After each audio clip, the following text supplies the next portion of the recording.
የሽበት ማጥፊያ መድኃኒት ስጭኝ ብሎ የነበረ ትናንትና የመጣ አንድ ታካሚ ነገር ግን ያው የሽበት ማጥፊያ መድኃኒት እስካሁን እንዳልተገኘ አስረዳውት። እሱ ደግሞ በተለያየ ሶሻል ሚዲያ ላይ በቲክቶክ ላይ እያየው ነው ሽበትን ሙሉ ለሙሉ ያጠፋላችሁ የሚል ሕክምና የሚል አይቼ ነው አለኝ።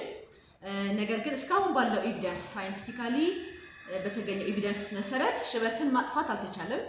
ስለዚህ ሽበትን ሙሉ ለሙሉ የሚያጠፋ መድኃኒት የለም።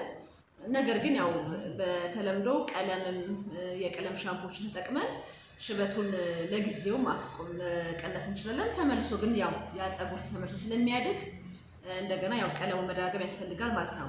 አዘርዋይስ ግን ሽበትን እስካሁን የሚያጠፋ ነገር አልተገኘም።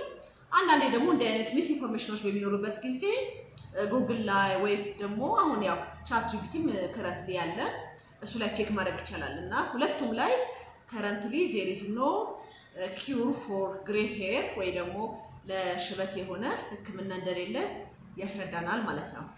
አመሰግናለሁ።